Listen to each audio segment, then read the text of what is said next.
Friendo, Steve here. Hello, Larson. And welcome back to Going In Raw, the only pro wrestling podcast you need to be listening to. On today's episode, we've got, of course, our AEW Dynamite / Collision Super Show.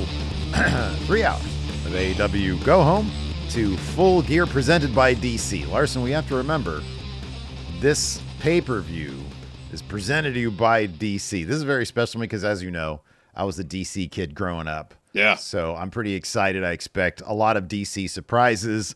Batman versus Absolute Batman. Wonder Woman versus, I don't know, Lobo. You want a Blue Beetle versus Booster Gold. Yeah, exactly. Or them as a tag team, against Jet Killer Speed. Croc and Solomon Grundy. Yeah, Born on a Monday. Exactly. Love to see it. I don't think we're going to. The card has basically been announced. It has been. It has been. Yes. Right now there's 8 matches on the main card, if this is correct. Like, dude, you're going to do this DC Comics integration. Give us DC nerds something to work with here. Like, presented by DC, really? If this was in AAA, they'd have a whole ass battle royal with people like, dressed as the characters. They'd tell a little DC story. 1000%. So, 1000%. Disappointed, Tony. Maybe hire us to be your marketing gurus because we could do those integrations better than whoever you got running those there. Yeah, I think we could. Anyways, that was my little rant. That was your diatribe there. Got a lot more, though. We're going to talk about a bunch of news items from the week, things that you guys want us to talk about.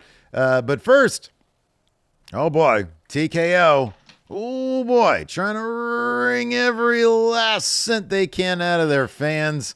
And in this case, we're going to talk about Elimination Chamber. Did you do a spit take when you saw the price of these tickets, Larson? I did. So I'm going to pose this question, not necessarily to you, but to anybody. You want to go to Elimination Chamber. No. So you better ready to fork over some serious money. Pre-sale started for that PLE yesterday, and the prices for these tickets are absolutely outrageous. Oh, God. I'm actually on Ticketmaster right now. It is 11:10 Pacific time on a Thursday. Yeah. November 20th. Full prime context ticket buying time right now.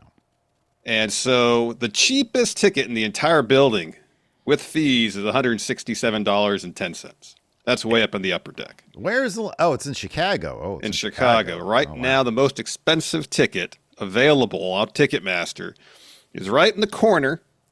First row, first seat, so you're right there in the corner. Okay. Kind of where commentary is. Okay, there. Okay. That is going for $7,085.90. Yeah. That is currently the most expensive seat. Now, if you want to sit hard cam, second or third row, that's going to set you back a little bit more than $2,000. Second, third row, fourth row is the same price. Mm-hmm. So if still those are too cheap for you, you want a more premium experience, you can do the on location deal. That's going to set you back more than $32,000 to get front row center, opposite hard cam, all the perks, all the bells and whistles for the full experience. But nonetheless, I don't know who can afford these things. I mean, people do because they're people. I know. Not me. I'm not saying me. Rich people. I know rich people. But rich people. Rich people. That's it. But it blows my mind. Prices go up according to the market. I don't know. I mean, if it's the law of supply and demand, they're supplying tickets at outrageous prices. Demand apparently is there because they're selling them. So my thing is this. I just take issue with them leaving seats open. Like, that's the thing. This is in Chicago. It's going to be sold out. Yeah. So, like, it will. Because, it's an elimination chamber. Either Punk's going to have a title defense, which he'll win, or between now and then he'll lose the title. He'll be in the chamber match or win that. It's right. It's one of those two things. Yeah. So the Chicago crowd's going to see CM Punk in a high-profile match and get the win. People are going to fork over money to see that. I get it, but,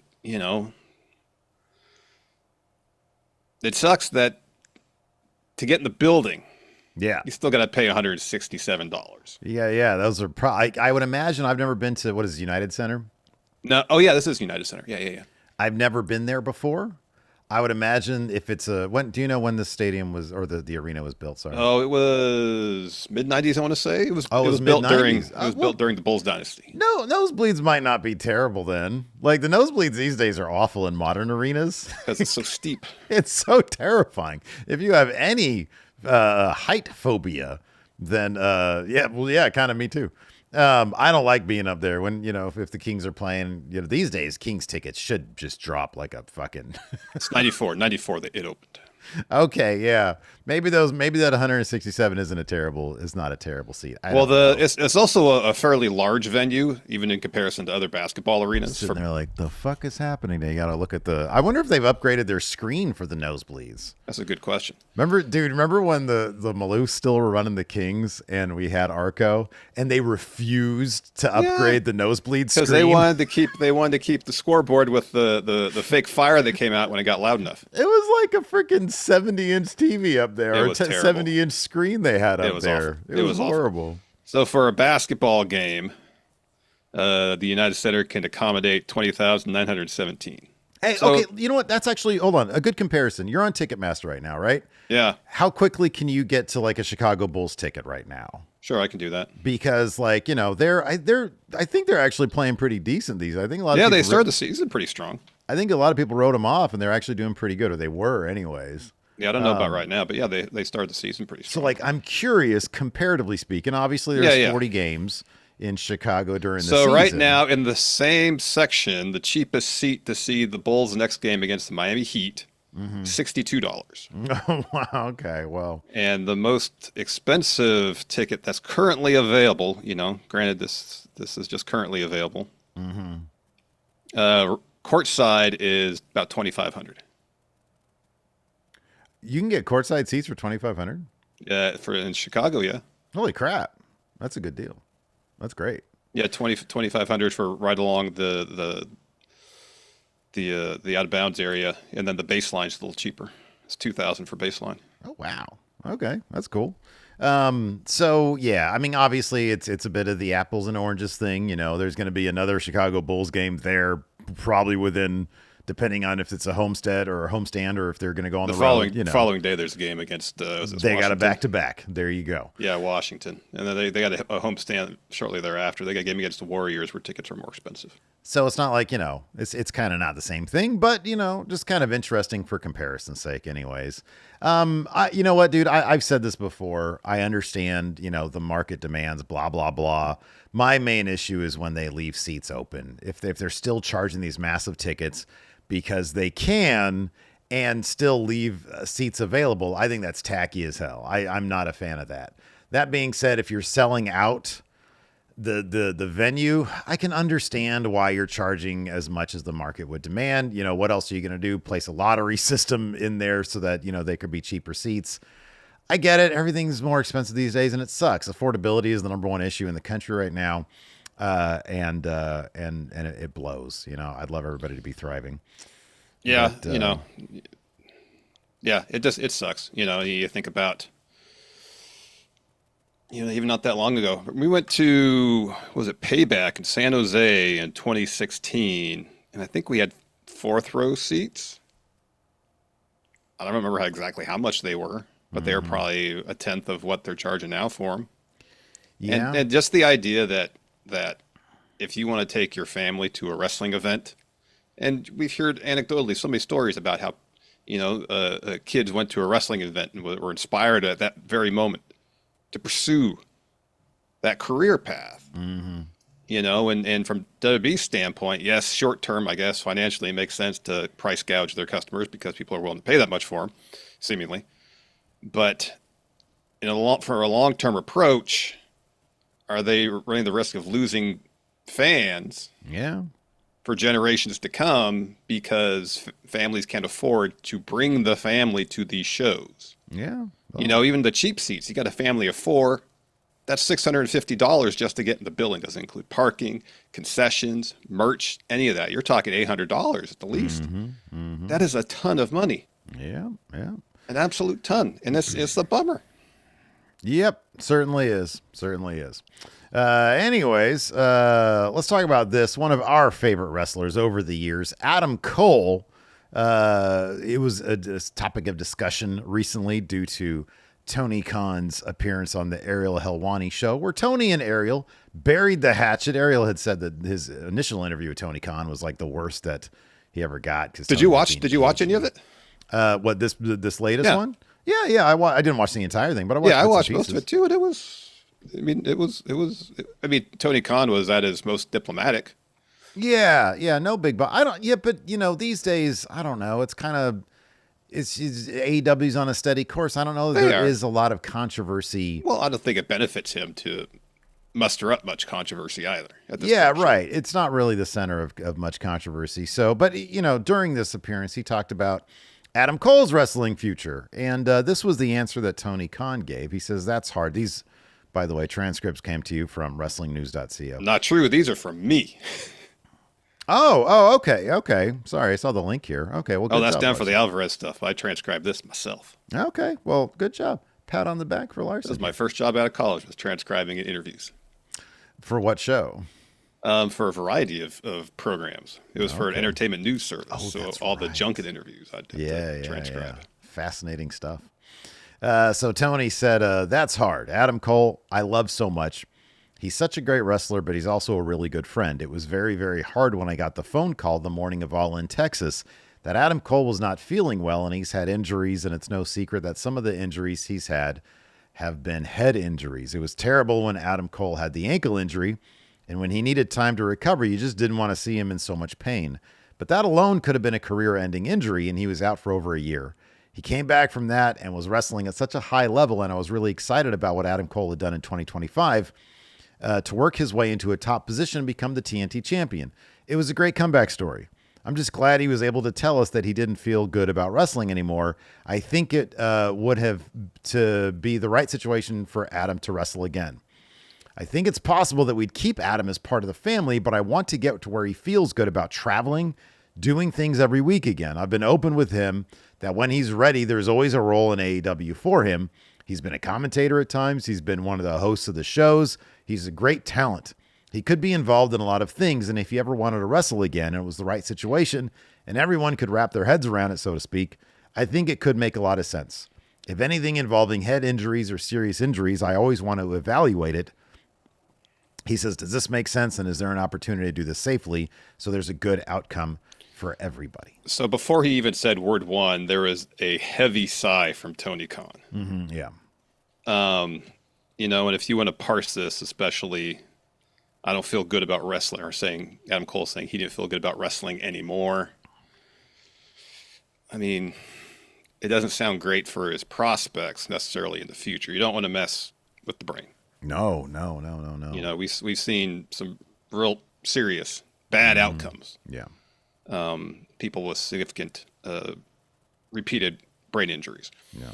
So on a recent Wrestling Observer Live, Brian Alvarez spoke about Cole's wrestling future, saying the following. These transcripts are from WrestlingNews.co. Alvarez said this, quote, he's still having a lot of problems, and as you can hear from the interview here, I mean, he's still not flying, which is bad. The day that it happened, Adam Cole was considering going out and just retiring. And he was essentially talked out of it because you just never know. But I think the feeling is that he may not wrestle again, and it's a very strong feeling in that direction. We shall see, but he's still dealing with a lot of different things. All the best to him.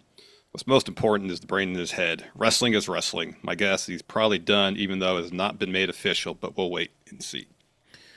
I mean, as Tony Khan insinuated and basically said, any role that Adam Cole would tackle within wrestling that isn't actually wrestling, he would excel at. He would, obviously, any role. So it's great that Tony Khan is the kind of guy that would keep that open for a person like Adam Cole. And yeah, he's in the few times that we've had the pleasure of meeting him, he's an absolutely wonderful person. Mm-hmm. And yeah, you'd like good things to happen to good people, Yeah. If he was a shitty person, maybe my perspective would be different. But, personally, I know he's a great guy. So I'm going to say, obviously, if he's a terrible person, no good. But he's not. He's a great person. Yeah. And health and happiness is first and foremost, whether he ever steps foot in the wrestling ring ever again. For good people, yeah. I don't even know what that joke is, to be honest with you. I don't know. It's always just funny because like we're always like, oh, he seems like a great person. Whenever this happens to anybody, and it's like, yeah, if he was a shitty person, we wouldn't care. He could go rot. But no, I mean, legitimately, Adam Cole's he's a fucking terrific person. Yeah, like, he's he just seems like the most delightful person. Just awesome. Yeah, it's I guess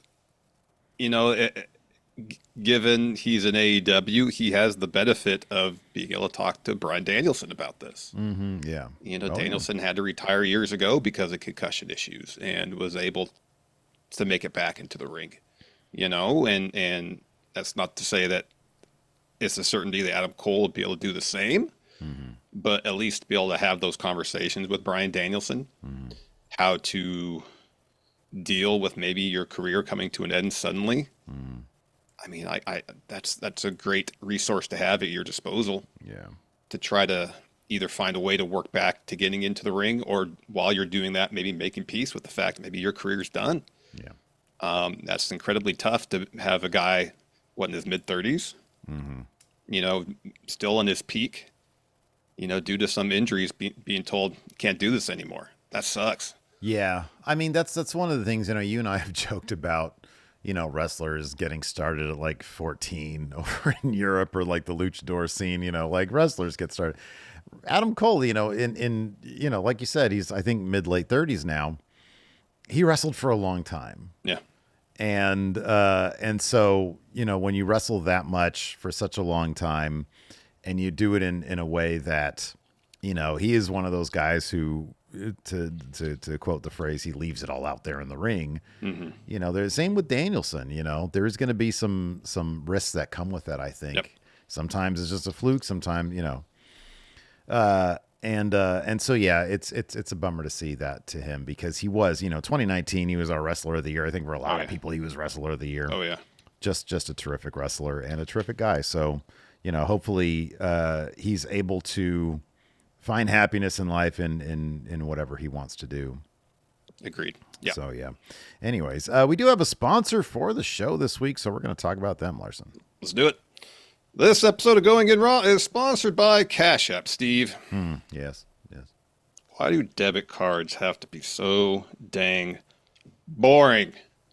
That is a question I have literally never thought about. You mean like all the time? Oh, wow.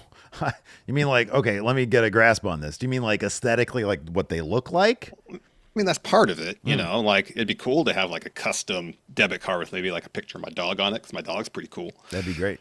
But here's really the thing. You need to picture like your dog barking at the front door. Well, it happens all the time, so it's an easy picture to take. But here's really the thing. Yeah. I use my debit card all the time, and I just really wish that at some point it would do something for me. Wow, yeah. Well, when I think about it, Larson, Cash App just released a new status program for the way people actually spend called Cash App Green. It unlocks new ways for you to pay, get rewarded, and easily grow or manage your money on your terms, Larson. Now, when you spend at least $500 a month with a Cash App card or Cash App Pay, you earn green status, which unlocks benefits like up to $200 of free overdraft coverage, higher borrow limits, and custom personalized cash back offers every Friday at places you love to shop. Turn everyday spending into status with Cash App Green. Download Cash App today or visit cash.app/new to learn more about this and other great features launching now. For a limited time, new Cash App customers can earn $10 if they use Cash App 10 in their profile at signup and send $5 to a friend within 14 days. Terms apply.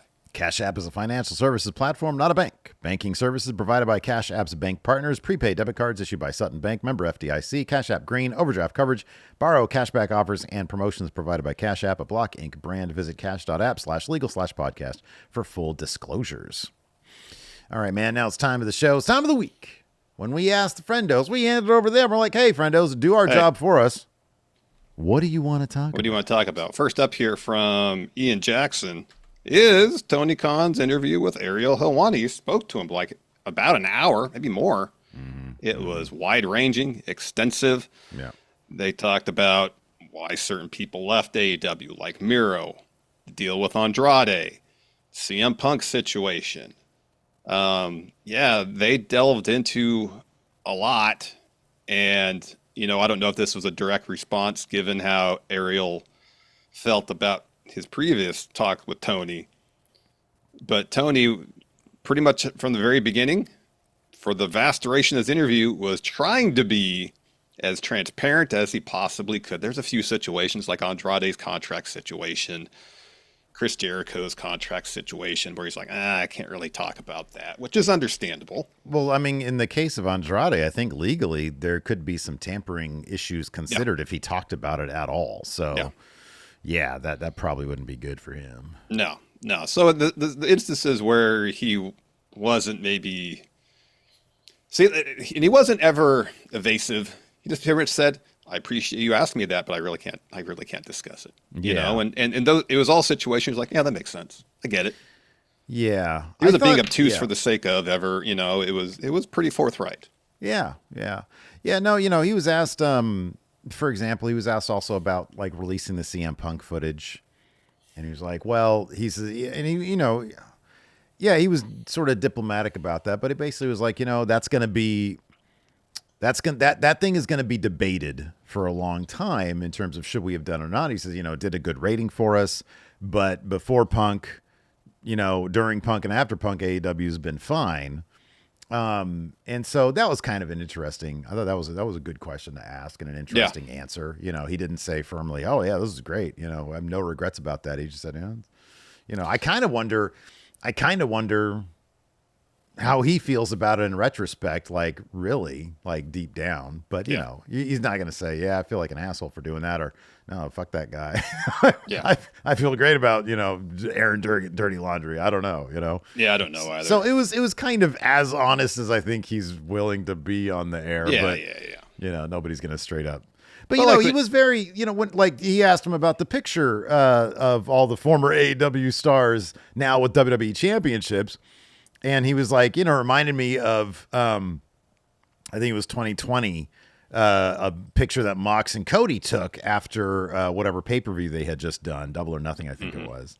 And he was like, he said, for some reason, it just reminded me of that. It was a great moment for us.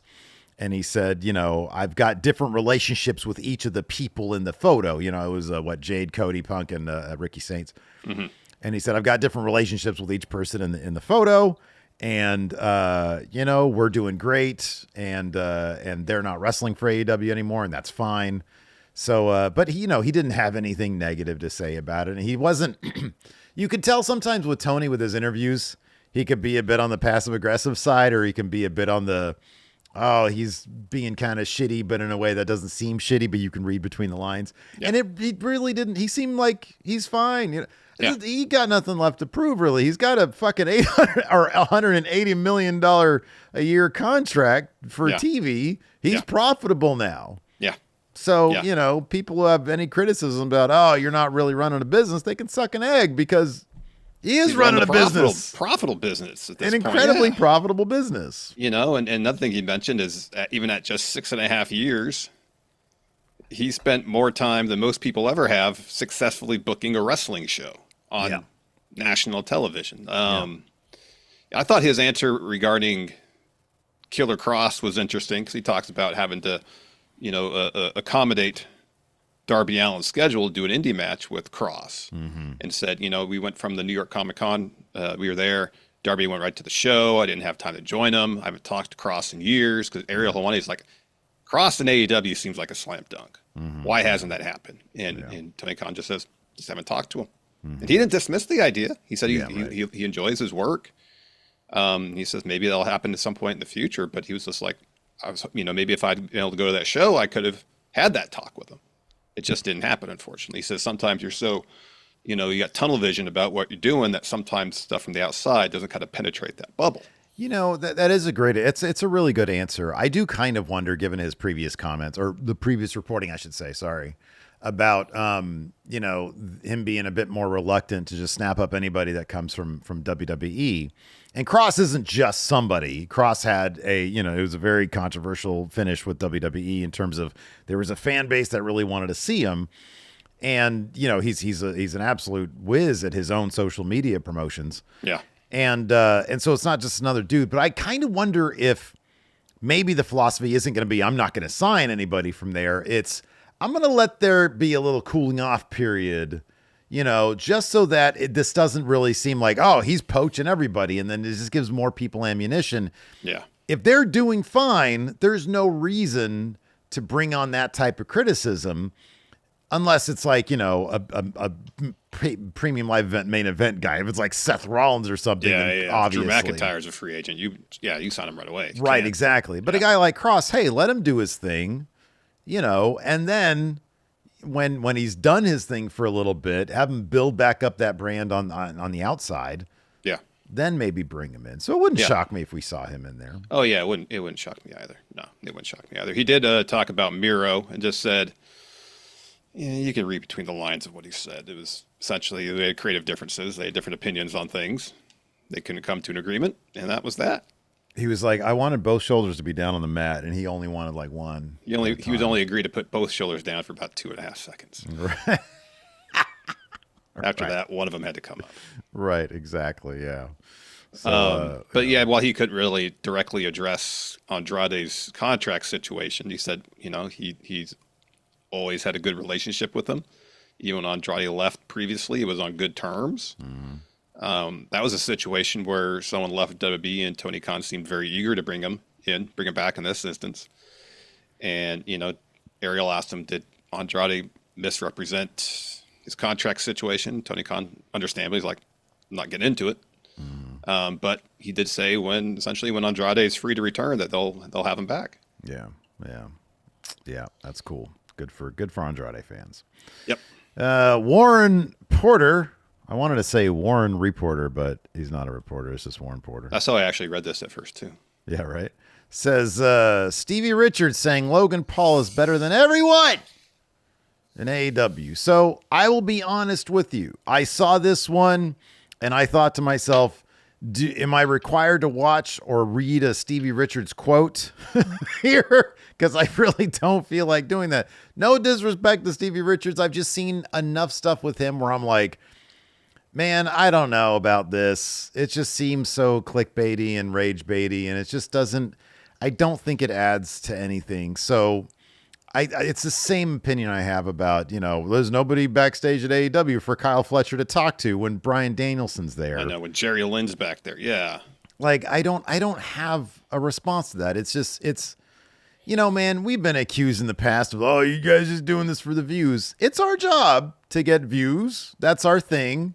Yeah. But I honestly, we try not to be disingenuous about stuff. There is a method to, hey, let's try to grab some views by a good thumbnail and a good title. And sometimes if the topic is spicy, then, hey, we're going to bring those views in and we're not going to shy away from that. What we're not going to do, to the best of our ability, is be dishonest and disingenuous just to get those views. Mm-hmm. And I just feel like there are certain content creators out there totally fine with doing that. And sometimes when I read what Stevie has to say, and this is respecting that the guy had a killer career that anybody should be proud of in wrestling. When it comes to stuff like this, I'm just like, man, I don't know what you're getting at besides look at me, Yeah, I know. Yeah. Either he's being completely disingenuous to get views, or if this is actually a legit feeling he has, it's a situation where, there's one right way to do things, WWE way, and everybody else does it the wrong way, which is, wrestling is an art form, and there's, like any other art form, there's thousands of different ways you can approach it. And just because Stevie Richards may not necessarily like how AEW approaches their in-ring product doesn't devalue it in any way overall. If you don't like it, fine. Say you don't like it. Move on with your day. Yeah. Like if you wanna talk about how Logan Paul has managed to already learn how to wrestle at a relatively high level, as long as he has time to work out his matches, and give him props for that, have at it. If that's what you want to do, you don't have to diss AEW in the process.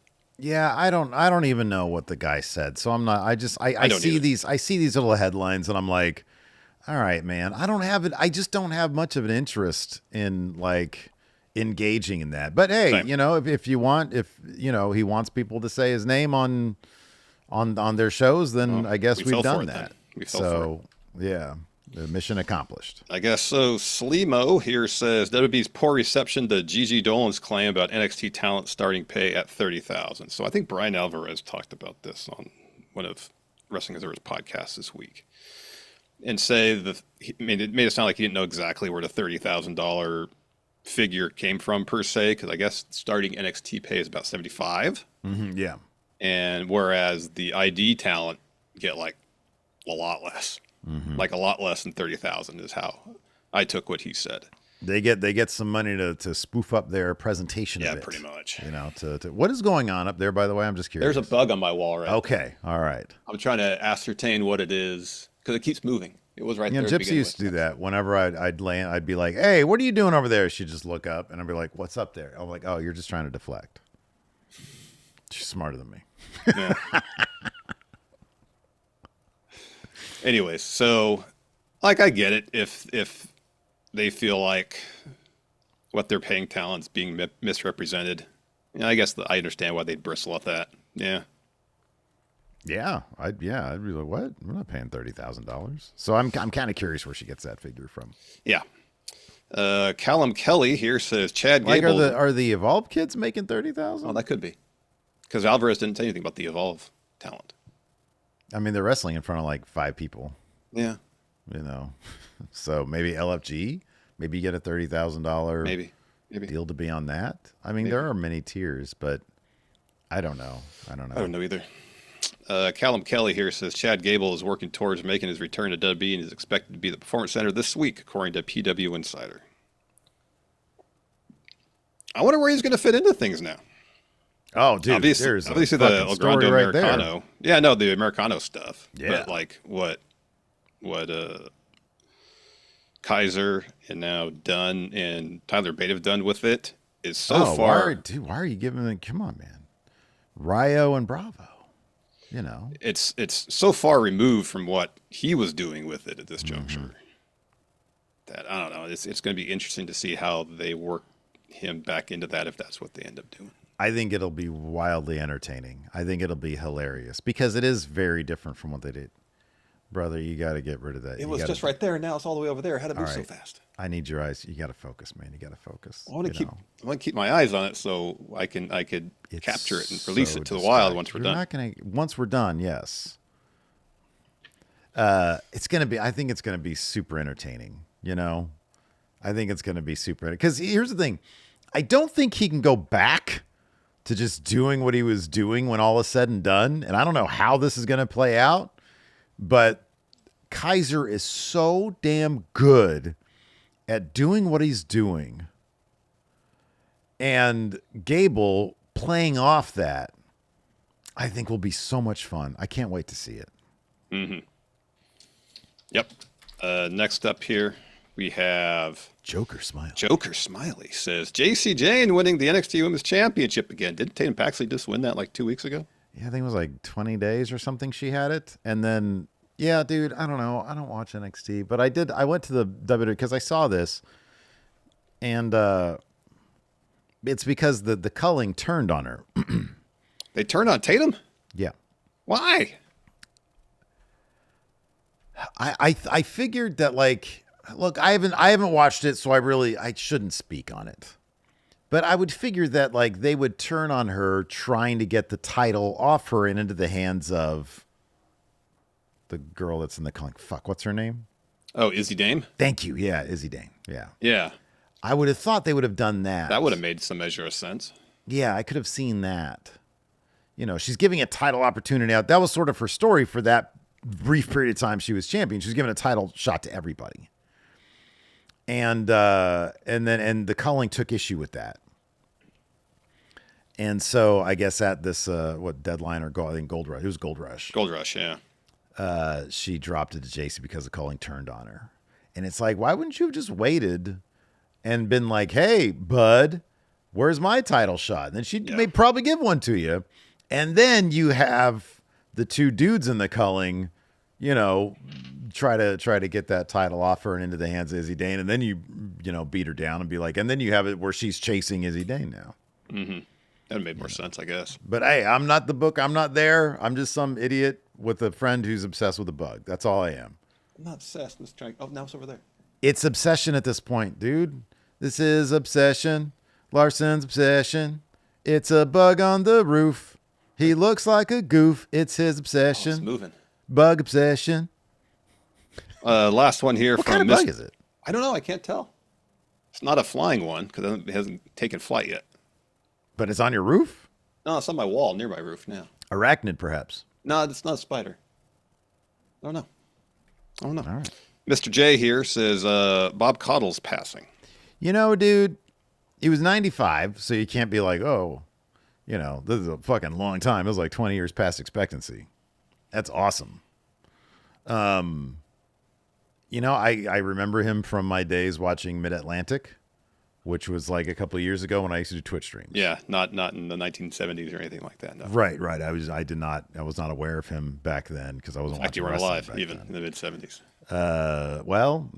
Debates are had about that, but yeah, no, I mean, the dude, McMahon went around stealing from all the territories, all the best ideas. Didn't steal Bob Caudle, but boy, oh boy, a very distinctive voice and a great personality there for the Mid-Atlantic fans. I always like, I went back and I was watching some of the, it's got really iconic theme song, the intro to Mid-Atlantic, all synth and shit.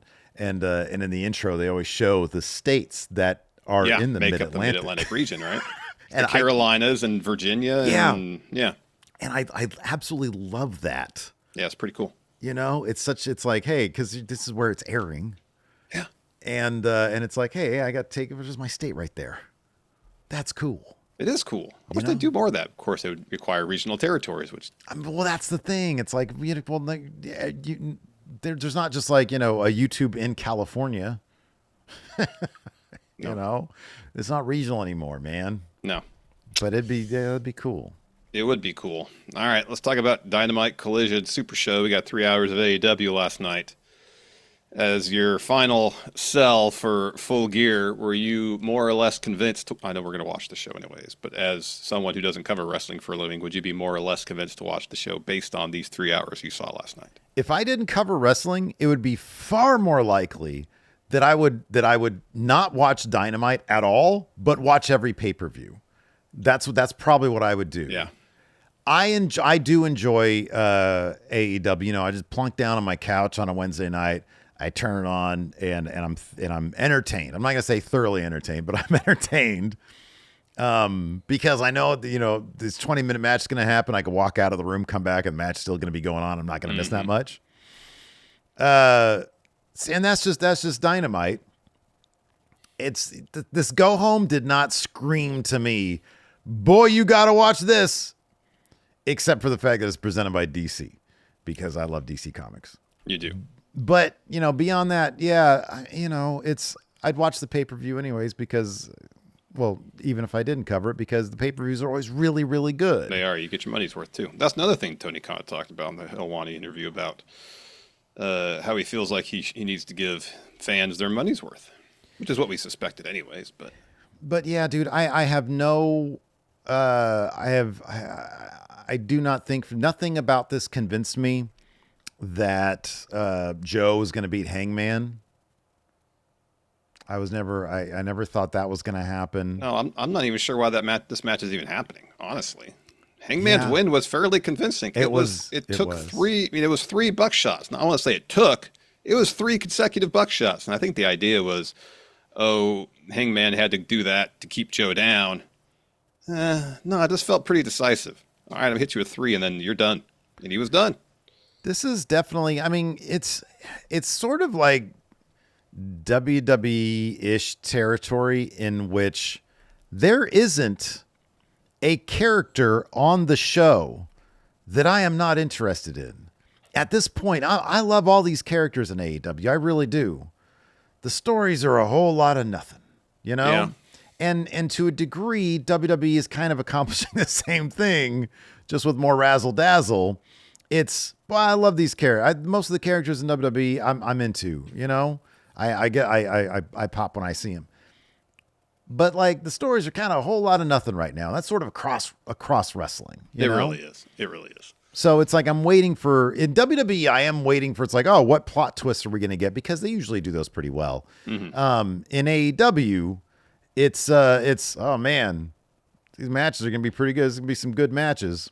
There are some exceptions. Like I'm really curious to know who's going to end up the first women's tag champions. But you watch Tony Storm and Mina Shirakawa, you can't take your eyes off them. I know. They're hilarious. And it makes all the sense that they'd be the first champs. Yeah. You know, I guess what I'm hoping for, maybe, and I don't know if it's going to happen, because last night Hangman brought up, you know, what he did to Swerve in the last cage match he was in. And now I don't think he's going to, well, he might bust out a syringe, but I don't think Joe's going to take one to the mouth. Yeah, they're not going to do that. And if they do is something where, because this whole thing, we've been like, all right, when is Joe going to push Hangman to kind of violate his principles now, to revert back to the Hangman of old? Yeah. But it was Hangman that was alluding to doing that on his own accord last night. And I'm curious if they're going to put Page in a situation where he's at a bit of crossroads. All right, am I willing to do this now to assure victory, or am I going to remain true to how I feel about myself? I'm not that man anymore, you know? Yeah. And that's, at this point, that's the best I can hope for, is maybe one interesting story beat. I think the biggest story beat for me is, and it's not even close, Okada's reaction to Takeshita when Callis mentioned that he was coming back was great. It was everything. And Okada holding and helping Kyle Fletcher and saying, I'll always be there for you. Unlike Takeshita. Yeah. Oh, yeah, no, Okada's reaction was great. That was worth watching Collision by itself. Okada's awesome. I mean, that the stuff with Takeshita, with the Callis family, honestly, like from a character standpoint. And yet that match is on the kickoff show. Yeah, because it's like a Worlds Collide, or it's like a CMLL match. Thing. I know, but still, you got a major story. No, you're right. Yeah. I didn't even think about that. Yeah, you're right. It is in the kickoff. Yeah. I will say this: the one team that's kind of dropping the ball in terms of like characters that I'm like, I don't really need. It's FTR. Yeah, Stokely's great, but they're flat as a team. I don't know why. The match is going to be great. It's going to be great. Turn has done nothing for them. They were best when they were like supposed to be good guys, but they were doing shitty things. It was like, what? This is great. This is awesome. And they're just sort of like cheap heat bad guys now. And I just can't get into it. I can't either. Yeah. Stokely's great.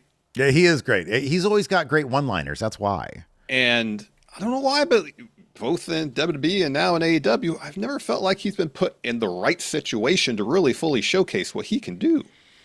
Yeah. I do love that he's bringing his sensibility to that old school. Talk about Mid-Atlantic. These guys would be perfect there. FTR.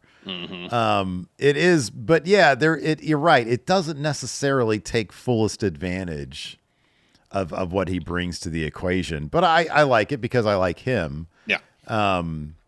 But and you know, the cheap heat thing I think works well with him. Yeah. It just doesn't really work with FTR. So I think the whole, it doesn't. But yeah. Well, let's just jump into it, because there's some other matches that were announced for Full Gear, some stipulation, and so on and so forth. So let's talk about the main event of Dynamite, at least. That was Hangman versus Shibata. And the stipulation there was that Joe couldn't get involved in that match, and if he did, he would have to forfeit his world title shot at Full Gear. So we have an Ops promo where Joe is talking about that. And he talks about that stipulation. He says it shows that the company is firmly behind you, Hangman. And he says, my only solace is that Page's whole world is about to be very different very quickly. He says, Hangman, you're guilty of crimes and transgressions against the Ops, namely putting Hobbs in the hospital. And your punishment begins tonight with Shibata. Shibata begins payment, and come Full Gear, I will collect in full. So Hangman versus Shibata, main event of Dynamite. Really fun match. Joe's on commentary. Absolutely loses his mind when Page attacks Shibata during Shibata's entrance. Yeah. Later on, Shibata hits Page with the low blow, locks into cross arm breaker. Page gets the ropes. Shibata looks for ankle lock. Page gets the ropes again. And then when Shibata's trying to pull Hangman back to the middle of the ring, his boot comes off. So Page hits Shibata with a lariat, and his boot goes flying up. He catches it, hits Shibata with a buckshot to get the win. Yeah. So after the match, Page and Joe have a stare down. Page gets on the mic, says, "I want you to look around you, although you may be surrounded by thousands of crazy-ass fans tonight, and though you may be at the commentary desk, all but a poncho on your head, you are now alone." Poncho on your head. That was a reference WrestleMania 37, yeah.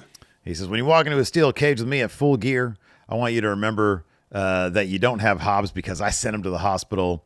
You don't have Shibata because I sent him to a dick surgeon." Is that what he said? Because they beeped it out, and it sounded like the crowd was chanting "dick surgeon." I'll be honest, I don't know. I heard, I was like, "Oh, cool, well, I could you got be completely wrong about that. That's what I thought I heard, but I could be wrong. Should be dick surgeon. I like that. It is now. That in our lore, it's dick surgeon. He says, "More importantly, Joe, I want you to remember what I did last time I was locked in a steel cage with another man. If I have to do it Saturday, I swear to God, I'll do it again." It's just, it's like you said. He beat him. He's not going to. Handily. Yeah.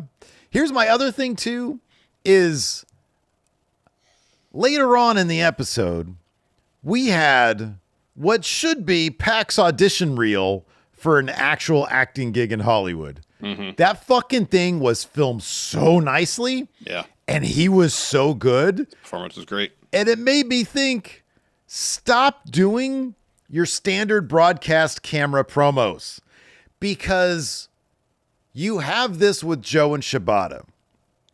And it's anything Joe says is great, but it turns into cinema. The same thing turns into magic when you film it the way you filmed the Pac one. Mm-hmm. And the same can be said with Brodito. They're not the strongest promo in the world, but you film it that way and it turns way more compelling. It is. They need to stop. And I know they're easy to do. They probably just line people up and do a pre-film, a pre-tape. Mm-hmm. But man, I would say, hey, we're going to take a little bit extra time, and whoever's filming the Pac one, that's going to be your job for the day. You're going to be filming everybody's promos like that. Yep. Because it adds so much production value really to your show. It really does. We had two matches, determined the first two competitors in the Casino Gauntlet match to crown the first AEW National Champion. The first match of the night, was Lashley taking on Ricochet. So Ricochet gets to the ring and asks for a mic before the match. You do not have. I'm not gonna say a word of what he said, because it was, the whole point was he was just going on and on to be annoying, and he acted like he'd stop, say more, and it was annoying. Mission accomplished. It just wasn't terribly captivating stuff. Yeah. Eventually, Lashley grabs Ricochet by the throat while he's still talking. The funny part was Ricochet saying, "Lashley, put me down, Bobby." That was funny, and then he went when he picked him up. Yeah, when Lashley chucks him over the top rope onto Bishop Khan and Toa Leona. Lashley gets the win when he catches a spirit gun and hits a spine buster, follows with the spear. He is number one in Casino Gauntlet match, and you got to think he is number one in the power rankings. Who's going to win that particular bout? I kind of feel it might be Ricochet. They could go the completely obvious way and do Lashley. I would love Shelton. I feel like it might be Ricochet, though. I mean, he got humiliated. He's the head of his faction. It's not going to be Mike Bailey. No. Like, I'm just looking at, it's got to be one of these four guys, right? Yeah, because they're like the most prominent guys. I did appreciate they got Mike Bailey into the thing with the Hurt Syndicate with all the rumors of MVP not liking Mike Bailey. I thought that was funny. Yeah, that was pretty funny. And then MVP on commentary for the second match, which was Shelton versus Mike Bailey, talking shit about Mike Bailey's wrestling technique and stuff like that. Yeah, that was pretty funny. Yeah, it was good. This was a good match. Shelton gets the win after hitting a huge German suplex, running knee, super kick to get the W. Because here's the thing too, dude, is once you get that title on Lashley, you're going to have the same problem you had with the Hurt Syndicate having the tag titles. How do you get it off them? I get that. Well, I mean, you have some sort of no DQ situation, and you have 3 members of the band attack him and have Ricochet win that way. In my mind, they're creating a title to give to Lashley because they want Hangman to have the title for a little while. They want Fletcher and or Mark Briscoe to have that TNT title. They're doing that. They want to put a singles title. They want Okada to have that Continental title, or not the Continental, the Unified title. They want a top title on Lashley, so they're going to create a top title for him. Yeah, I think it'll be an interesting tell in terms of, how do I put this? Not how they view Lashley, because clearly Tony Khan views Lashley as a monster, but you also are. It's the Casino Gauntlet is a situation where you don't have to worry about protecting anybody. Mm-hmm, mm-hmm. And with Lashley, you do have to worry about protecting him. Yeah.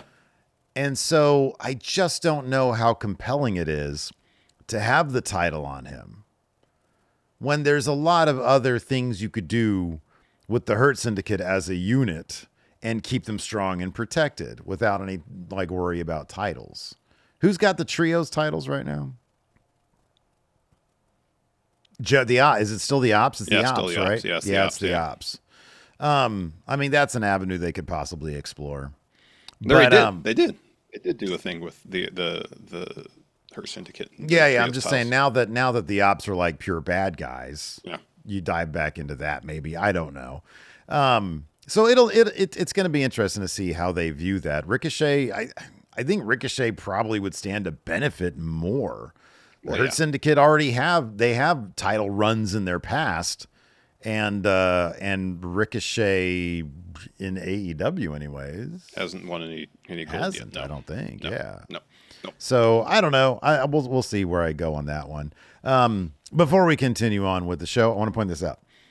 The form for Full Gear should be dropping soon. We're going to do our predictions later on today. Yes. But this came in, and this was I'm gonna try my damnedest to get the actual predictions prize designed this week.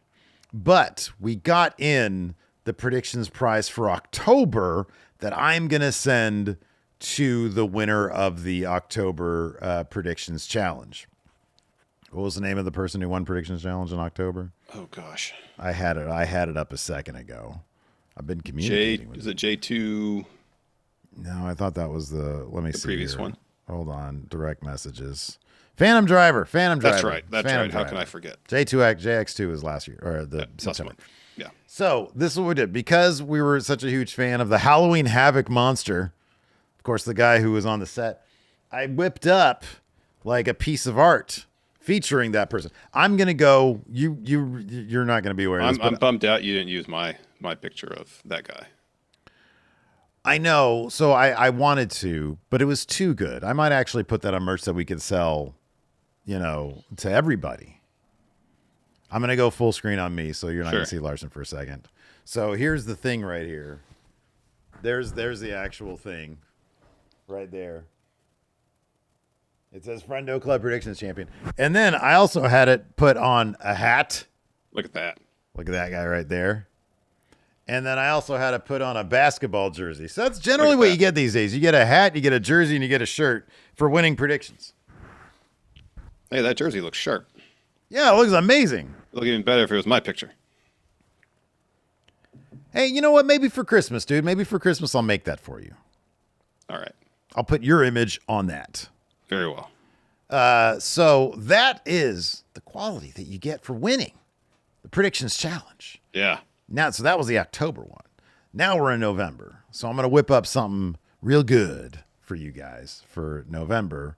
So if you want in on the predictions challenge, go to patreon.com/Steve and Larson. Click on the Friendo Club setup there, or click join right here at youtube.com/Steve and Larson. Either way you do it, you get access to the same stuff. Our bonus episodes, which we need to do a new one soon, question threads, and of course, the predictions challenge. You get access to that. So that all comes with Friendo Club. You also get, on the YouTube, and Patreon. At the $20 mark, you get the Friendo Club care package, which comes with this full color comic book. It's a Stephen Larson adventure, and it's got a bunch of shit in it. Like there's a picture of Larson from a long time ago. Yeah. So yeah, you can get that with the care package. You also get an 8x10 of us signed, and it's a picture from 2019. So we should probably update that as well. But you know, 2019 is fine. It's a good picture. It is. It's a really well taken picture. Why mess with it? Yeah, I guess so. Anyways. Next up here, we on the main event of Collision was the match between Mercedes and Red Velvet for the undisputed Ring of Honor TV Championship. Because of course Mercedes was the interim champ. Red Velvet was champion before injury, I believe. So they had a unification bout. Before that, though, we had a Chris Statlander video package where she's talking about focus. And she was on commentary for this match. One of the things she mentioned is that Mercedes is, you know, she's got so many things going on with all her titles, and all the defenses of said titles, that she can't focus on the world title. And that's what you need to be the world champion, is focus. You gotta say folked. That's what the Ultimate Warrior called it in his comic book. You gotta get folked. Not aware of that. I've never heard that before. Neither. I think it was just another thing that he made up. Didn't catch on. Got to get folked. Which honestly is just a slight difference from fucked. Yeah.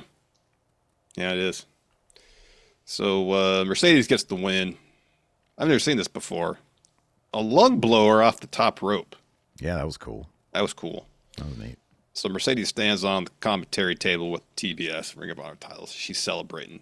Statlander stands up, and then Mercedes hits her with a meteor and then locks on the statement maker as the show goes off the air. That right there is what we call go home math, baby. Yep, definitive. Next. This ongoing thing of whether the Young Bucks are going to join the Callis family. So we have this bit where they're watching their matches from Full Gear's past. Renee walks up and is like, hey, you join the Callis family. Before they can answer, Callis walks in and says, hey, I want you to go out there and be the best tag team on the planet. And then after you get the win, give these rubes here your answer. Good word. So that was the next match. Young Bucks with Josh Alexander taking on Skyflight, Scorpio Sky, and Top Flight. I love the dynamic. And I think it's a great little bit for Josh Alexander to be kind of an asshole, a bully, as commentary called him. Because he was being a dick in this match, and it was cool. He was. So the Young Bucks and Alexander get the win. Young Bucks hit Dante with the Meltzer driver. But since Josh Alexander's a legal competitor, he has to come in. He kind of tells him to get out of the way. He puts on an ankle lock rather than just pinning him.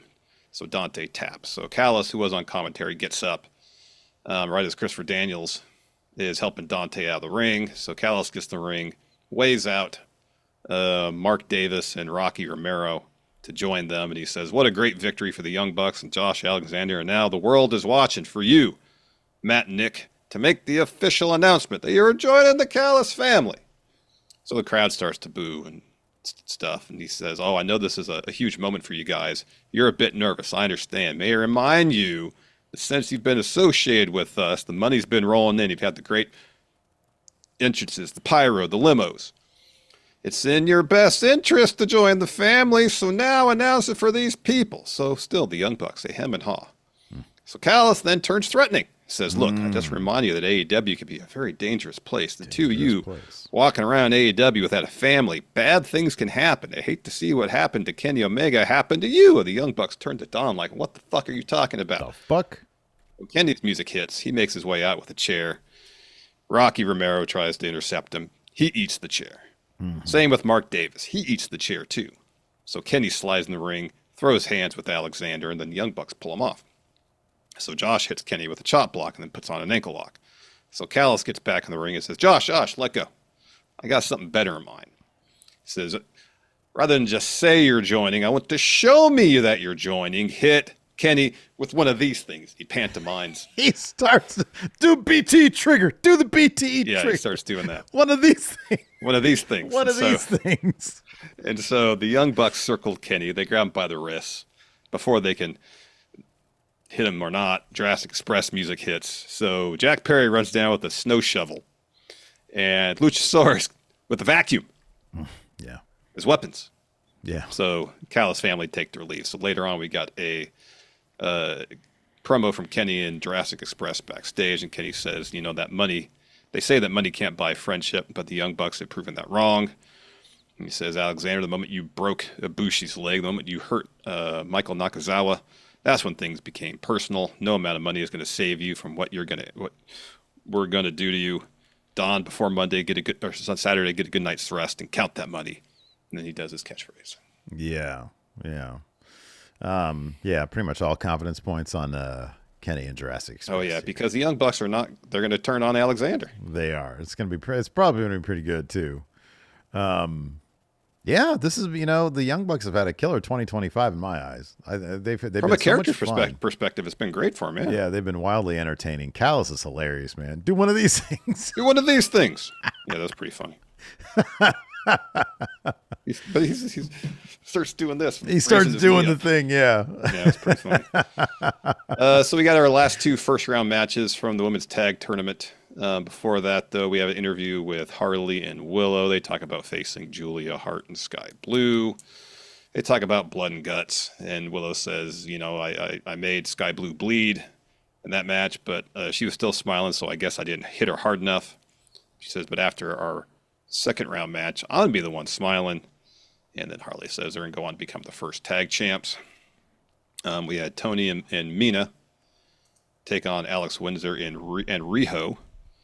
They got a whole choreographed dance now, Tony and Mina do for their entrance. It's great. It's ridiculous. It's so good. It's hilarious. It's so good. So Tony and Mina get the win. They hit hip attacks back and forth on Alex and Riho, and then Tony follows with a Storm Zero on Windsor to get the W. And then Renee announces that this was kind of confusing at first. The four teams in the semifinals are going to have a four-way match of Full Gear. The winner picks the stipulation for their semifinal match. When we first announced that, I was like, this is the semifinal and the final. Right, yeah. It was confusing at first. But no, these four teams will have a match. Winner picks the stipulation for their semifinal bout. Yeah. Final first round match, Megan Bain and Marina Shafir against Anna Jay and Ty Mello. Marina puts on Mother's Milk on Anna. That's a great move. I don't know if I'd seen her use that before. It's like a choke, but instead of, like a rear choke, it's a front choke. Mm-hmm. Yeah. It's great. Yeah. Anna passes out. And so Mina and Tony show up on the Tron. And since they're facing Megan and Marina next, Tony says, we're going to leave. We're not leaving the ring at Full Gear until we're wearing your skulls as pearl necklace, and we'll get to pick the stipulation for the final match, for our semifinal match. They name a bunch of various stipulations. And Tony says, I promise, Mox, when he sees what we do to your little women, you're going to piss yourself with blood.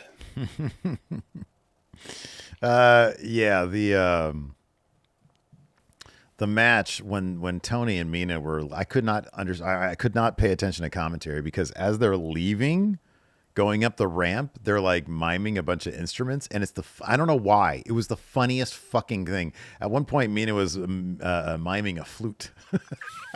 She was doing this shit, and it's the funniest goddamn thing. So I don't know, they're just hilariously silly. Yeah, they are. They're great. Next up here, what do we have? Oh yeah, we had the Sky Blue and Julia Hart interview. They just talk some crap to Willow and Harley, and then Tekla steps in and says, "You thought Blood and Guts was bad? Just wait to see what sick, twisted shit we'll come up with after we win at Full Gear." Yeah, I mean, that kind of telegraphs that they might win. You know what I mean? Like, it's okay. Well, how are you going to throw that out there without the menace, the promise of some menacing stipulation? I'll tell you what, Steve, you'll find out in predictions why I am not picking the Sisters of Sin to win. All right. Sounds good. Or sorry, to win this. Wait. Yes. Yeah, why they will lose? Why they will lose. Yeah, why they're not winning. Why they're not winning, they will lose. Yes. Okay. Yeah. All right. Well, there you go then. We also had Mark Briscoe and Fletcher just talking about their TNT title thing. Yeah. So they're all backstage, just shit talk, and then they sort of beat up Briscoe a little bit, help Okada and Hechicero attack, and they hold him there. And Cal's like, Callis tells Mark that he's going to make his kids orphans. He's like, you're going to have a great time in the Callis family. So. And then Kyle says to Okada, I'm thankful that you didn't agree to no physicality. Because it was supposed to be a no physicality get together. Yeah, and that's when Okada says, I'm happy I can help. And not Takeshita. Unlike Takeshita. Unlike that other guy. Speaking of Okada, on a collision, he took on Mascara Dorada in a double Jeopardy match? What is that? So if Mascara Dorada had won, he would have earned himself a unified title match. But since Okada won, then he and, who was it, Hechicero and Takeshita get a CMLL Trios Championship. Oh, that's right. Match, which is going to happen on the tailgate brawl kickoff thing. This was a cool match, though. Yeah. The finish was great because, of course, a lot of great reversals to end. Okada hits the drop kick, a Raging Fire, which is the Takeshita move, and then a Rainmaker. So Callis gets a mic after the match, says, Okada's win secured us, the Callis family, a CMLL Trios title shot. We're going to do that this Saturday at Tailgate Brawl. This is going to be an all-star team, starting with the Rainmaker, as well as Hechicero, and I've just been informed, making his triumphant return from Japan, the IWGP champion, Takeshita. And as Callis is talking about Takeshita, Okada, once happy. Just, why? Mm-hmm. Yeah, and they actually did a really good job production-wise, and he did a phenomenal job performance-wise. Yeah. Because it's just on him, and he's just like stone-faced, and he just starts looking down. And it's not over the top, but he's just there by himself, wallowing in his, misery. Yeah. He's got to deal with this guy again. That's going to be God damn, that's going to be in the kickoff. Jeez. Yeah, why is that in the kickoff show? I don't know. So we had Claudio and Mox faced off against Roderick Strong and Orange Cassidy. Death Riders get the win here. Mox locks on a Bulldog choke on Orange after Claudio hits Orange with a pop-up uppercut. Orange passes out. Ref calls for the bell. So Claudio and Mox are beating up on Orange. This brings out Kyle O'Reilly. And he puts an ankle lock on Mox, and Yuta stomps on him. He just laughs at him. Mm-hmm. Garcia and Yuta stomp on him. He just gets right back up. Doesn't let go of the hold. Eventually, Roddy and Orange send Yuta and Garcia to the floor. And this whole time, Kyle O'Reilly's got Mox in that ankle lock. And Mox is tapping all over the place. So refs run out and pull Kyle O'Reilly off as the Death Riders pull Mox out of the ring, and then Kyle gets a mic. And Mox is just stumbling around ringside. And Kyle says, I want to fight you at Full Gear in a no-holds-barred match. Because he said, I got a taste for blood and blood and guts. Yeah. And I'm like, oh, Kyle, why not make it a submissions match? Victory is assured. Ah, dude, come on. He knows he's got Mox's number already. When it comes to submissions? Well, he's feeling good about himself. He's like, I want to beat him on his terms. That's a bad move. Well, regardless, he's going to lose the match anyways. Even if it was a submission match, he wouldn't. But it's the no holds barred, so he definitely will. He definitely going to. This was all planned out for him to lose this. But dude, I think they did a great job with Kyle O'Reilly. Obviously, he was going to lose the eventual final match with Mox. But in the meantime, they did everything they could to make him look like a big deal. Yeah, from really being cool. Just like a bit player in the conglomeration to being, this guy is badass. Yeah, absolutely. Yeah, they did a good job with that. Got a big pop from the crowd and everything. Yeah. And then you mentioned the Pac promo. We have that later. So well done. It was really good. So he said, ahead of Blood and Guts, I promised you, Darby, I was going to break your neck. That didn't happen. Or maybe it did, or maybe I had to send you to the burn unit. But nobody has seen or heard from you since. He says at Blood and Guts, maybe I did take things too far. So Darby, if you still have a backbone, I'm challenging you to legit competition. Just me and you, because the truth is, when you're stripped of all your bells and whistles, he's got such a great cadence. Your bells and whistles. This is the Geordie accent. It's great. There's no way someone like you can compete with a legit athlete like me. Yeah. High confidence on Darby Allin winning this match. Yeah, same. But goddamn, high confidence on Pac making it in Hollywood because, dude, this guy just chews up the fucking scenery. Yep. And the haircut now, this guy should be on whatever shows are out. Game of Thrones. Man, you got to check out that Pluribus, dude. The second episode, you watched that one? The first one is a bit on the I'm not going to say so they set things up in a fairly typical, post-apocalyptic / zombie / something's going on with this one person against the world type thing, right? The second episode is like, oh shit, like this is so fucking good. It's so good. That's good because I need a new show. Highly recommend things and nothing is. It's like, like even in the first scene of Severance, it's like, oh, this is new. This is like original. It's so hard to do original. It really is. Pluribus is like, oh, they're taking kind of like a convention that's been out there and just flipping it and really looking at it in a different light. That's cool. It's good, man. Yeah, you guys will like it. Next up, we had Brodito and FTR having promos, just each kind of talking crap. Although Brodito's crap talk perhaps a bit more tepid. They just said they're going to win because we never stopped fighting. You get a 50mm lens, some dramatic lighting, 24 frames. Oh my God. I know. Like Brody's got such a good face. He's got a great face. Such a good face. Just don't, put him in front of a camera and tell him to say these lines. 30 frames. It's lame. I don't want broadcast. 24. That's fucking wired. And later on, FTR responds, and again, it's just crap talk. Meh. Nah, leave your grandma at home. Yeah. And then also on Collision, we saw Austin Gunn and Juice Robinson. They're going to be on the Tailgate Brawl pre-show in a match for $200,000. And Juice was giving some financial advice as far as how to invest that $200,000. This was just Juice trying to make Austin Gunn laugh because clearly Austin did not think he was going to go there. No. Yeah, that was pretty funny. It was pretty funny. And that was 3 hours of AEW. There's your 3 hours of AEW review. Would you like to answer some questions? Let's do it. Yeah, go ahead. Luis asks, what's better, apple juice or orange juice? It's been a while since I've had apple juice. I go with orange juice. Now, I'd probably go with orange juice, except for this time of year. If you're talking warm apple cider, that's the answer.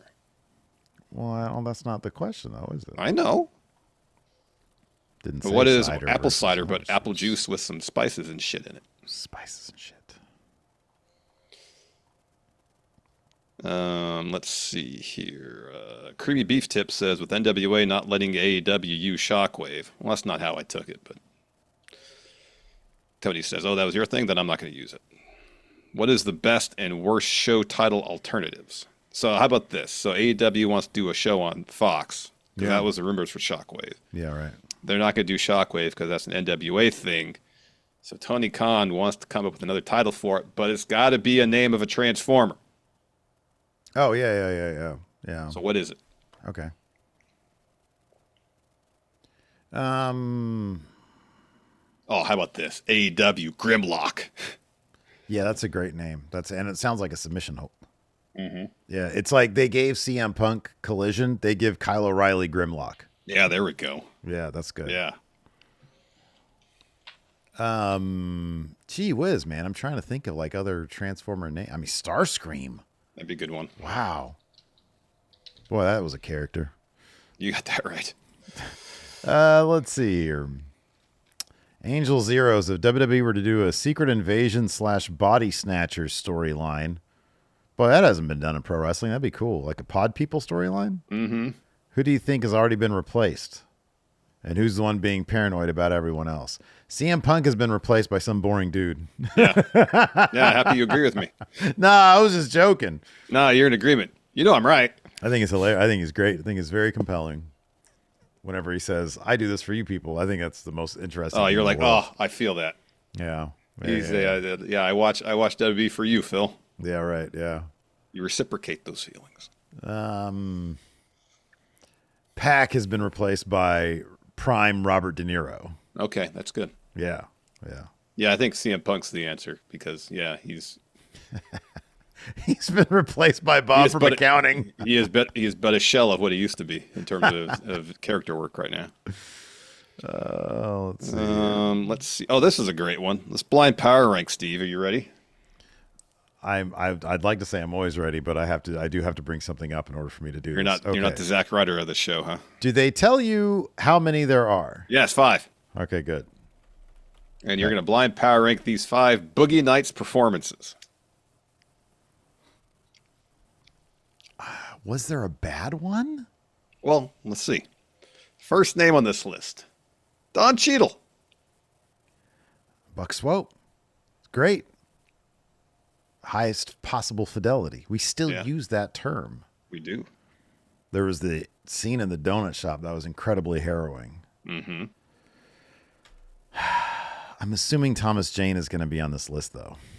So I can't put him at number 1. And I have to assume Philip Seymour Hoffman is going to be on this list. That would actually be number 1. So, assuming that, I'll put Don Cheadle at...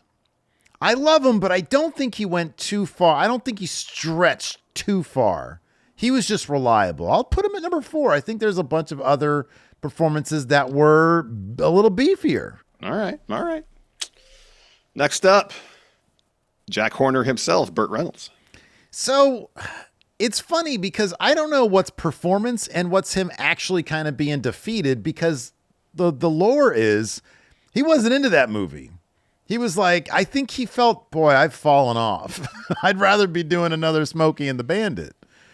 I'm actually shockingly going to put him at number 5, even though he got the Oscar nom. He seemed very resentful of that Oscar nomination because of the movie he was in. Yeah. Next, Julianne Moore. Terrific. I'm holding out hope for Philip Seymour Hoffman. So I'll put her at number 2. But God damn it, she was an absolute acting queen in this movie. The stuff with the kids. Oh, man. Boy, she was good. Next up, Alfred Molina. Oh, man. What was the name of the movie? Rawhead Jackson. Rawhead Jackson, that's right. An absolute nightmare of a character. Unhinged. Also, some of the lines, some of the funnier lines improv'd from him. So I probably should have put Julianne Moore at number 1, but I'll put him in hopes that Philip Seymour Hoffman's on the list still. I'm going to put the Alfred Molina at number 3. All right, your number 1. Little Bill, William H. Macy. Oh, easy number 1. Oh, yeah, Bill Macy. Oh my God, poor. Oh, little Bill. Oh God. That just absolutely, Nina Hartley, his wife. Honestly, she should have been, I should have been tasked with power ranking the bit players, because Nina Hartley was great too. Yeah, she was. Oh my gosh. And then, of course, the last scene with him on New Year's. Mm-hmm. Oh, boy. Devastating. I probably would still flip 2 and 1, because Julianne Moore was just magnificent in that movie. Yeah, she was really good. But everybody across the board. I mean, was there a bad performance in that movie? I don't think so.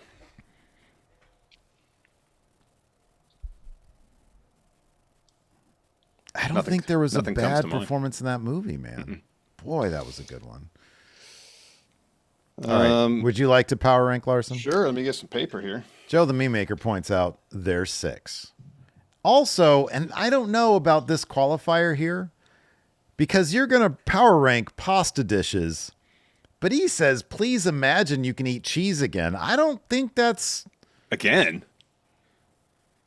Like, I've never really eaten cheese, except for on pizza. That's the only time when did the intolerance begin? I mean, I've always had it. Really? That's the thing that happens in childhood? Yeah. Holy shit. Wow, that sucks. Yeah. All right. Well, yeah, I don't know what to tell you about this, because I don't think you could do that. So here we go. Are you ready? My best. Yeah. Alfredo, 6. Fettuccine Alfredo. 6. That would be my number 6 too. I'm not a fan of Alfredo. It just seems too heavy. It sits like a brick in my stomach. Yeah. Mm-mm. Baked ziti. Again, usually they get the cheese on top that you bake it and it gets all crusty. So, but at least there's more going on there than just cheese. Yeah, you could probably peel a little cheese off that. Yeah, that's possible, because there's might be some more interesting stuff going on underneath. I'll put that at 4. Okay. Anything I have to pick the cheese off, though, is have a tough time cracking the top 2. This next one, you should probably put this high. I'm just saying. Oh, no, never mind. No, this next one, cold pasta salad. Cold pasta salad? It sounds miserable. Yeah, I'm going to put that at 5. Okay, yeah. I mean, it's all right, but if if I'm going to a barbecue and there's a variety of side dishes, if I see cold pasta salad, odds are I'm not putting that in my plate. I'm not putting my fucking fork in that shit. Next up, tried and true, spaghetti and meatballs. I love me a good meatball. Meatballs are fucking good, man. It's just They a are. ball of meat. Ball of meat. It's a toss-up whether I prefer a meatball or a good sausage.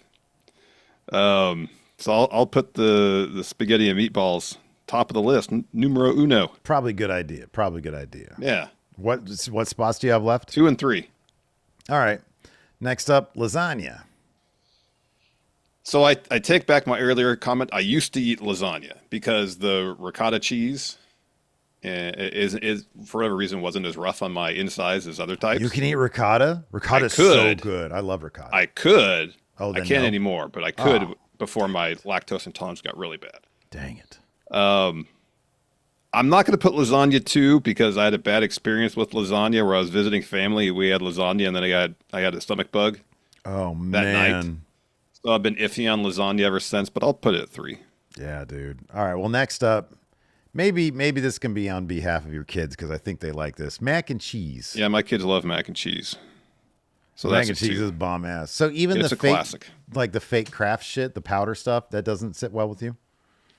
No, I don't know if I've ever had it in any more than just like one noodle. So I just don't risk it at this point. Yeah, that's a good It's point. not worth it. That's Unless it's something like I really, really like a really good milkshake, or maybe, a slice of pizza from a place I really enjoy, then I'll do the steps I need to make it so I'm not miserable the rest of the day. But otherwise I don't bother. Let's see here. The Scotch here says, what do you think of the band Hole? Oh, I like Hole. I wasn't like, oh man, I love Hole. But I like a lot of their songs. Yeah, Hole's all right. Yeah. Ryan TV Time says, curious how you guys would rank your top 5 gaming consoles. Number 10. Nintendo 64 is number 1 for me. He says, while I worked for a cable network that was bought out by G4, my gaming literacy pretty much ended with the original 2-button Nintendo in the early 90s. Well, the irony. It'd probably be Nintendo 64, Xbox 360. Probably the original Nintendo. Commodore 64. Oh, yeah, that was a good one. And then, I don't know, what else? PlayStation 4, maybe? I don't know. So I would go, honestly, like PS5 blows them out of the water. So yeah. I would go that number 2. I would go number 1, N64. Xbox 360, probably number 3. Original Nintendo, number 4. And then same as and Commodore 64, because that was my introduction to video games. And it was like, oh, Pitfall? Yeah, that's cool. David Skinner has an interesting question. Do you think WWE Unreal has led to the dissatisfaction with the current WWE product? It showed us behind the scenes, but also showed the lack of long-term storytelling with Cena, the complete shifting of the Mania card, and Triple H discussing Jay's weaknesses, things he needs to improve on. No, I think if anything, that illuminated WWE's creative process to a degree as much as they were willing to show us. And it might have helped explain some of the issues they have. But I think the bottom line is I maintain, dude, if what you see on television is good, people forgive a lot. They'll be happy with the shit. They don't care what the process is. They just want cool shit to happen on their television. And too often they just haven't done that. Alex Foster here asked if you saw that Shiloh Hill had a vignette on NXT. Oh, no, that's cool, though. That's cool. Shiloh Hill is one of those interesting characters that, like, I would maybe tune into his shit. Because there's a whole bunch of stuff that he's done off TV that's been kind of interesting. Little stories with the dark web and whatnot. Old Dirty Q says, you can only say one wrestling catchphrase for 24 hours. What phrase would you use? Oh, you didn't know? Oh, boy, that would be obnoxious quickly. It really would. Yeah. I'd get tired of it like pretty quick. You might get punched if you actually leave the house. Yeah. You know? Yeah. Hi, sir. Welcome to McDonald's. What would you like to order today? Oh, no. You didn't know?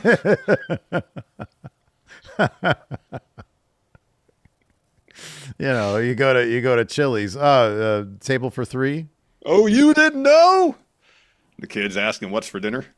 Yeah. Oh, you didn't know? Yeah. Go to a parent. I'm massively irritating myself. Go to a parent-teacher conference. You know, how's your kid been holding up doing the homework at home? Oh, you didn't know? That's why I'm asking you. Mine would be yeet. Gosh, that'd be table for 3. Yeet. Yeet. This way, sir. You know. Yeah. Do you want a dessert today? No yeet. No yeet. No, you can only use one. That's the catchphrase. Yeet. It's Jay's catchphrase. Yeah, I wish there was like, you know, a catchphrase that could be a catch-all phrase. Yeah, I know. Unfortunately, I don't think that happens. Anyways, that's going to do it for the show today. Thanks everybody for tuning in. We appreciate it. Tomorrow night we'll be live for our SmackDown review. We're going to try live again. Ooh, see what happens there. See if you manage to actually fix your internet, Steve. We'll find out. We'll find out tomorrow. Till next time, we'll see you guys around. Goodbye.